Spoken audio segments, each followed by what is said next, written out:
Scripture reading this morning is 1 John chapter 3, verses 13 through 16. Do not be surprised, my brothers and sisters. If the world hates you, we know that we have passed from death to life, because we love each other. Anyone who does not love remains in death. Anyone who hates a brother or sister is a murderer, and you know that no murderer has eternal life residing in him. This is how we know what love is. Jesus Christ laid down his life for us, and we ought to lay down our lives for our brothers and sisters. Good morning. One of the gurus of marriage and family therapy was a therapist by the name of Carl Whitaker. Carl Whitaker, among his theories of approach to therapy, one of the things that he advised was practice dying every day. And it struck me as it's quite a statement if you think about it. It's something that we like to avoid and deny. He said practice dying every day, because you shouldn't treat life as a possibility, and you shouldn't treat death as a possibility. You need to treat them as an inevitability. And in that case, then you approach it all with peace.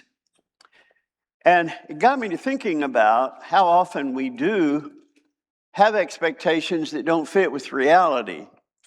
One thing that really changed my thinking on this is when I got my first computer. And this is, my first computer ran off DOS 3, okay? It's way back. And couldn't buy one locally. I bought it. There was a catalog back in the day, Computer Shopper, and you could buy, there were certain places, in fact, the one where I bought mine was in California. And I was talking to the salesman in California about that, and he asked, would you like a hard drive in your computer? That was optional. Back in, if you remember, 5 1/4 floppy disks. And he said, and I said, well, tell me about it. And he did, and he said, I said, how much memory do you need? He said, well, the one I would recommend for you has 10 megabytes, not gigabytes, megabytes of memory. You'll never fill it up. You'll never fill it up. It'll last you the rest of your life. And as we were talking about that, and he said, now this one's rated at 10,000 cycles until fail. I was, what? Every time you address the hard drive, it starts spinning, and it either puts information on there or it retrieves information, and it'll spin for a while, and then if you don't access it again, it will stop. That's a cycle. Spin up, read or write information, and then spin down. It will do that 10,000 times on average before it fails. And that's the first time I'd ever considered a product that was rated on how long it'll go before it fails. Because you see, in sales, you don't do that. In sales, you don't suggest that it could ever fail. You suggest that it's going to last forever, like 10 megabytes. And I'm still trying to fill that 10 megabytes. I want you to know that. No, that hard drive a long time ago failed. Guys, what I want you to understand is whatever it is, it's going to break.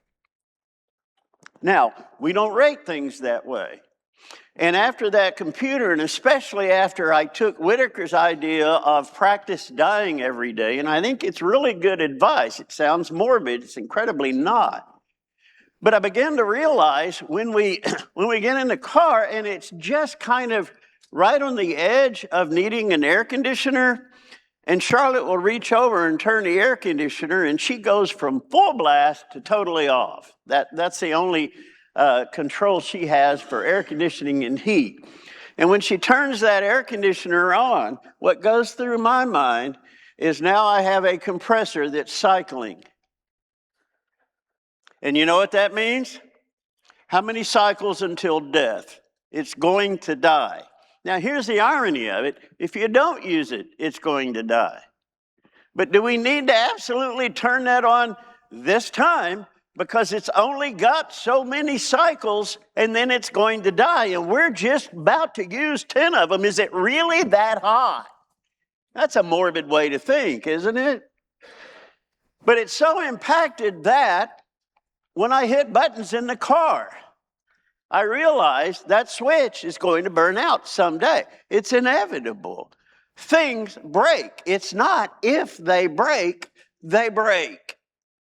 Relationships break. Banks break. Accounts break. Health breaks. Life breaks. Love breaks. Commitment breaks. And what happens when it all breaks? Best example of that, I think, in history and in life is Job. When it all breaks all at once, that day, that horrible, everything goes wrong day. You've had those days, but you've never had that day, because Job had that day. And you remember after one servant, right after another, came in and was telling them everything they had lost. Guys, he lived about in the times of Abraham, and he apparently was about as wealthy as Abraham. Very, very wealthy man. And if you go and do a breakdown of all the things that he owned, and you look at it in terms of today's, I mean, it's incredible what he lost. And he lost it all in one day. And as you know, he lost his children in one day. Whether it was fire, whether it was, and the irony of it is, he couldn't even collect the insurance because the insurance company would tell him it was an act of God. We don't cover act of God, like fire from heaven. We don't cover that, okay? And I think what's worse on top of that, he's lost his kids, he's lost every possession, everything, except his wife, who turned on him. It probably would have been better for him emotionally had she been killed too, than for her to be there and say, still with your integrity, curse God and die. Thanks, wife. You see, that's maybe her life was spared because she didn't have the belief system that he did. And so here's Satan's way to just needle him more. Why do you still believe? Why don't you just roll over and admit your faith, on and on and on. Then his friends come, his friends. They hear of his plight and they come and they sit around for days and don't say a thing. And that was their best support they could give him, because when they opened their mouths, they blamed the victim. So on top of losing everything and his wife turning on him, his friends are blaming him. This is all your fault. Admit your sin. Is that a bad day? When everything breaks? Guys, I want you to understand that I think that's when Paul wrote 2 letters to the church at Corinth. And please understand, if Corinth church had been a business, they would have been bankrupt. Had they been a restaurant, they would have run away all of their customers, because it's a madhouse. I want you to think about all the things that he was having to deal with when Paul was writing. And let's just do a quick survey, because his place was a turmoil. If there is ever an encouragement of God's patience, etc., it's a church at Corinth. I don't know if there is a church problem you can have that they didn't have. They had divisions and factions. You can't hold a congregation together when it's divided. They had multiple divisions. They had divisions about who they were following. I am of Paul. I'm of Apollos. Oh, I'm of Jesus.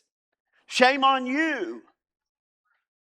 But then when they get these spiritual gifts that are designed to help the body do everything that it needs to do, they use that as competition. Oh, you have the gift of discernment? I've got speaking in tongues. I can do miracles. Well, I got the gift of administration. Nobody likes me.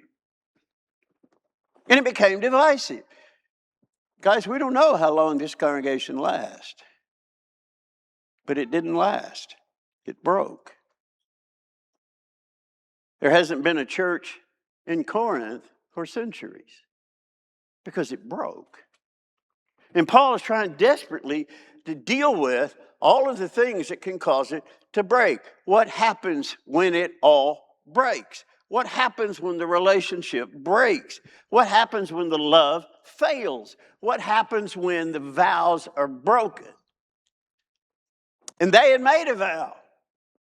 They had given themselves to Christ. We will be righteous. We will be good. We will be pure. All of those things. And they're violating them one after another. Sexual immorality.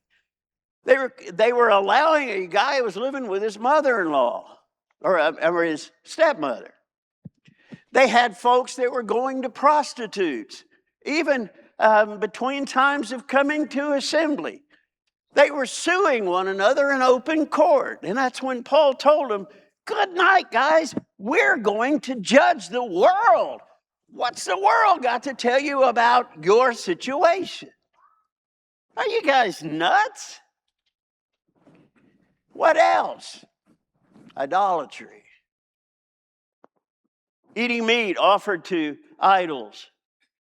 Acknowledging idols. Matters of conscience and opinion. And Paul's arguing, if it causes consternation to your brother, let it go. It's not worth it, but it's my right. You don't have any rights. And all of these things that he's arguing, and the whole book is remedial. I've got this problem, this problem. Their worship assemblies were a circus. You had somebody trying to speak in tongues while somebody's trying to prophesy and all of it. And Paul said, if someone came into your assembly, they would think you're crazy.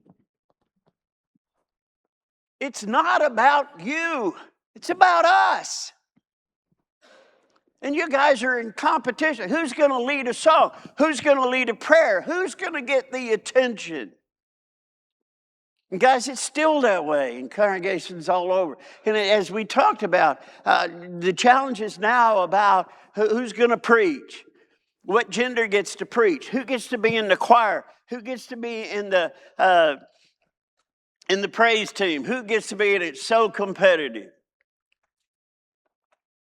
I was taking a graduate course, and a friend of mine in Chickasha, preacher from the Baptist church, he found out about it. He said, let's ride together. We were riding once, and he said, hey, Steve, I was reading about that some churches of Christ are considering going instrumental. And I said, yeah, some of them are. He said, tell them not to. I said, why? He said, because what's going to go along with that is going to go along who gets to sing the solo. And he said, God save us from soloists. Because they have the biggest egos in the world. And I didn't get to sing my solo, and she got to sing her solo, and he got to, on and on and on. We're reconstructing what Paul was trying to get them to understand.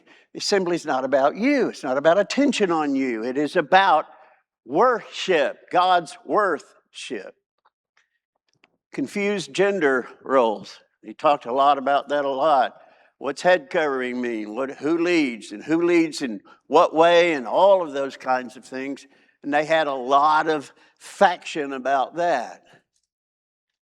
Even the denial of the resurrection he had to deal with. Christians who are denying that Jesus actually came back from the dead.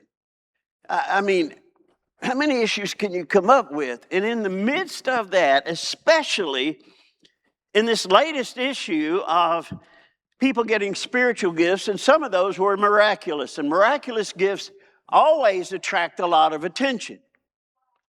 That's their purpose. And so it became competitive. In the midst of that, Paul wrote this chapter that's called the chapter of love. And it doesn't fit, but it absolutely does fit. And what doesn't fit, although it absolutely does fit, it is at the end of this description, he's going to say, these things, three things remain: faith, hope, and love. He hadn't been talking about faith and hope. But he's going to say at the end, these things remain. There's three things you can count on. There's three ways to get out of brokenness. There's three things that never break unless you break them. If I speak in the tongues of men and angels, do not have love, I become a noisy gong or a clanging cymbal. See, everybody's clamoring. I want to say this. I want to say this. I want to prophesy. I want to interpret. I want to heal somebody, and I want everybody to watch. And all of this division. If you can speak in the language of angels and you don't have love, there's no gain. I've just become a noisy gong or a clanging cymbal. I'm just adding to the cacophony. I'm just raising the level of the din, the noise.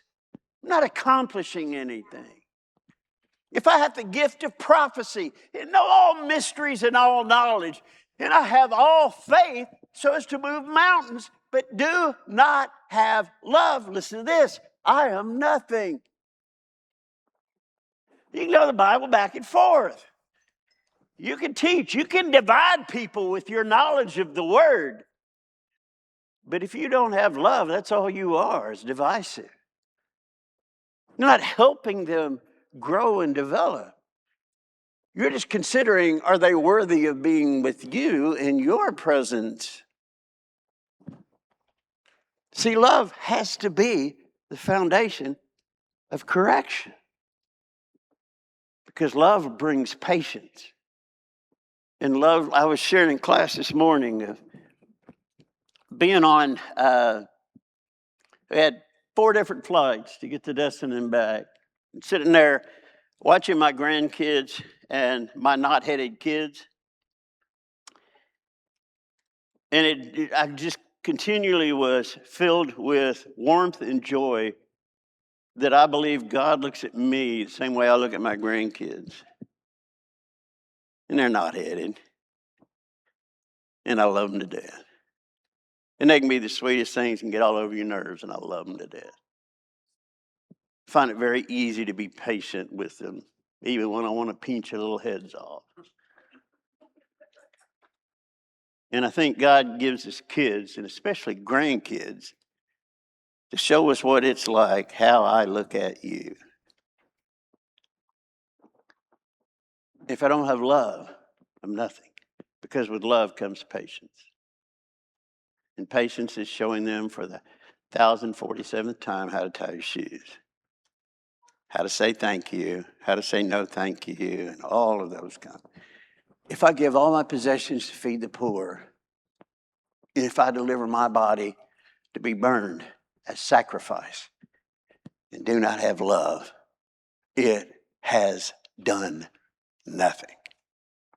Do you see why in all of this discussion of division, of all this discussion of their sexuality and who they're going to worship, and do they believe that Jesus came resurrected in the flesh or not in the flesh, and are they going to eat meat offered to idols, and in all of this, as a parenthesis, because he's going to lead from here talking about some people hold one day as special, some don't. Some people observe Christmas, some don't observe Christmas, some, and you hold each other and you judge each other and all of that. And he's going to talk about opinions. Before he can talk about opinions, we got to center everybody. What happens when it breaks? Guys, this was a broken church.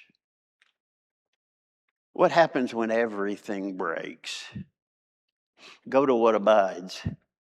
Go to what never breaks. And he's going to lead up to those 3.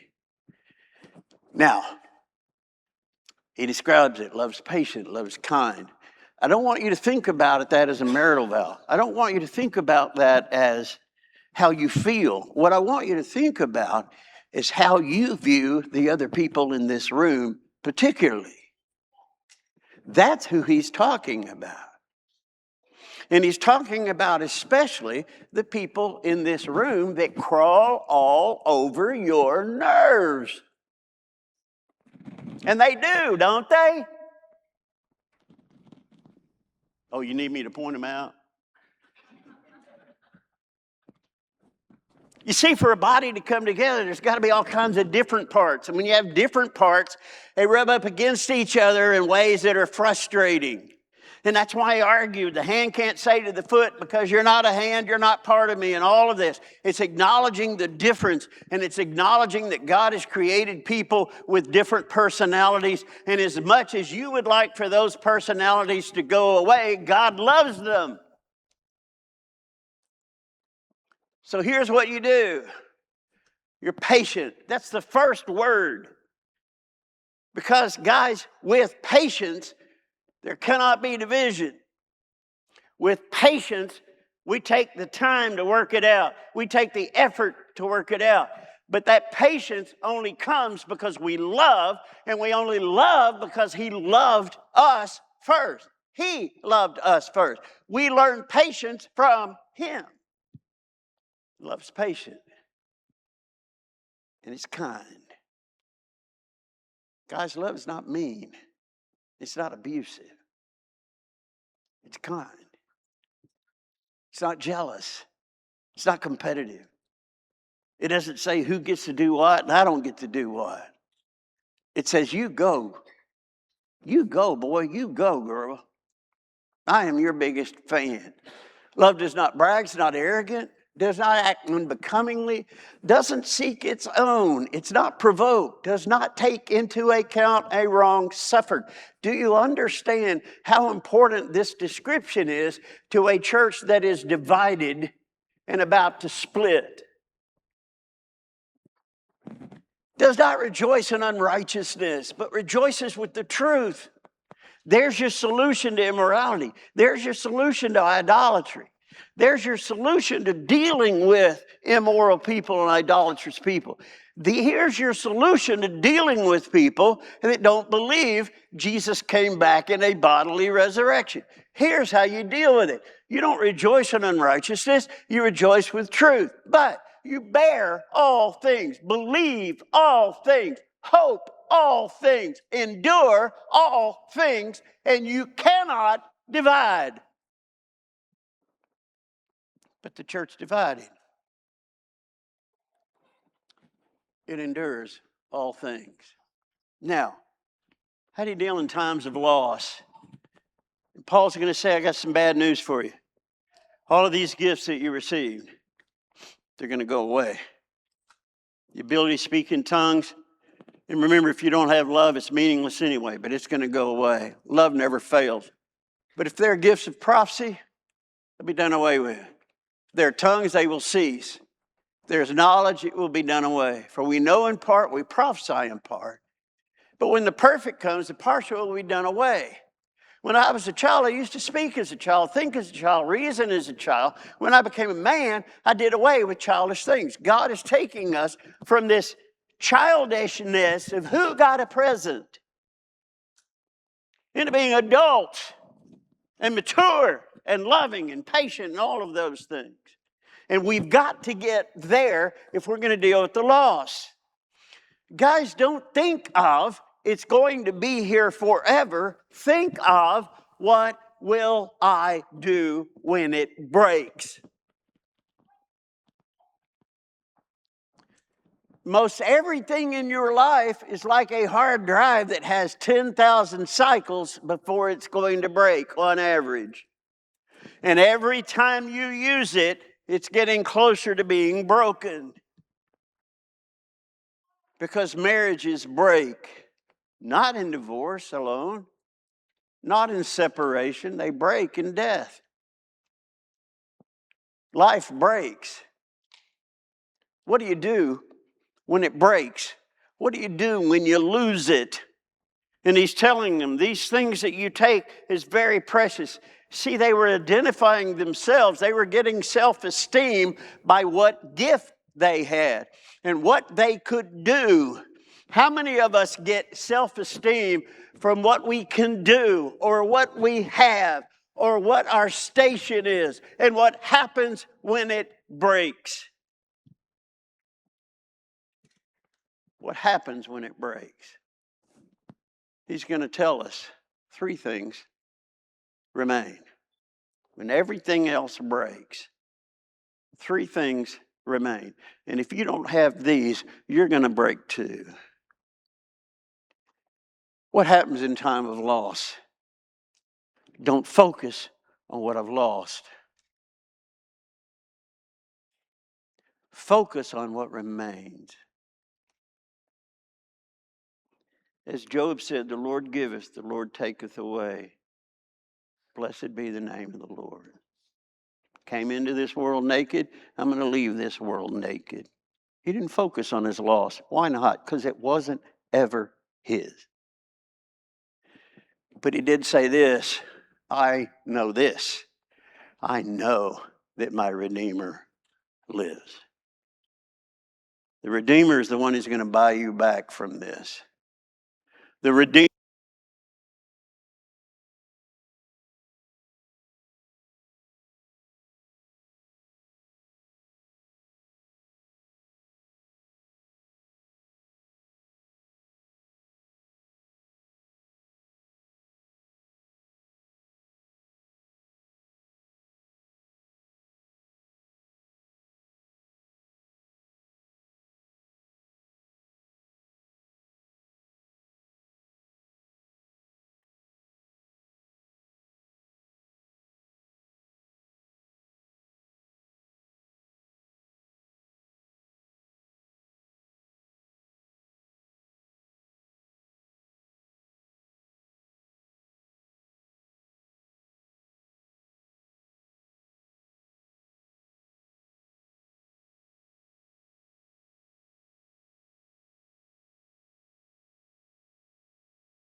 Build me as an individual. And the person who speaks in tongue, everybody goes, wow, you can speak a language we've never learned and we don't know. What happens in the midst of turmoil when all of that is about to go? What happens in change? He tells us, now abide, now remain. Three things: faith, hope, and love. These three. Brothers and sisters, that's what's clean to. Faith, hope, and love. But the greatest of them is love. Why is it the greatest? Because without that, you can't have any. You see, God loved me, and I learned God's love through the gospel, the death, burial, and resurrection of Jesus. To not only take away my sin, but He redeemed me. He bought me back. And in response to loving Him, I now put my faith in Him. And what He tells me to do, I strive to do, even if I don't understand it or understand how this is going to work, because I love Him and I trust Him. My trust is built on my love. Your trust is built on your love, as is your faith, as is your hope. I trust Him because I love Him. He's promised me, I'll never leave or abandon you. You can take that to the bank. He has promised me, as long as you walk in the line, the blood of Christ continually cleanses you of your sin. And you know that is incredible for me to believe. And even though I want to be in a position to be able to forgive myself, which is something I don't have the capability to do. I can't get rid of my sin. I can't forgive my sin. And God said, if you walk in the light, if you trust me, if you put your hope in me, my Son's blood has you covered. You can take it to the bank, and I don't care what your heart tells you. And guys, sometimes the faith in our mind has to take our heart by the throat and say, we're believing this. Even though we don't feel it. When everything comes apart, when everything breaks, when everything is gone, and your body is covered from the bottom of your feet to the top of your head with boils,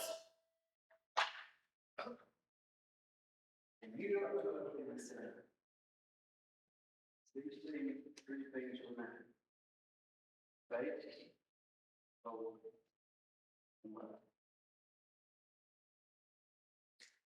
Guys, I've done several scores of years where I've been called by politicians in town to say, I've got a family, no church, no ministry. Would you come and preside over the people? Now, my personal feeling is, I don't think anybody should die without saying somebody. Remember the movie, not the Western, when somebody died on the cattle drive and they bury him?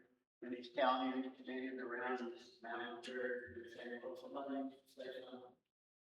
I believe somebody needs to say something. So I do. But you know the tragedy there, don't you? There's no faith, no hope. So they're obviously therefore they're so. Because when you don't have the things for granted, you have that. You have. You can lose it all until you lost it. But by the way, you didn't get it. You can be united. You can be united. And you put your hope in that. So when we see a tent in a coffin, we don't lose hope because we know we're going to see that person again. Because we put our hope in the promise of God. Why? Because we love God. What happens when it all breaks? There's only three things that remain: faith, hope, and love. And the greatest of these is love. Because that's the foundation that builds. Do we have those three? As Carl Whitaker said, practice dying today. Practice dying right now. Practice the thought right now that you're not going to leave this building alive. Are you ready for that? Does that thought bring you peace? Because of your hope, faith? Or does it bring you terror? If it brings you terror, nobody did it back and in front. So talk to you about that very thing. So you leave here with the assurance, I have faith, hope, and love. I got it all. Will it help you do that? Find it. Go to it. Stand. I am resolved no longer to linger, charmed by the world's sea.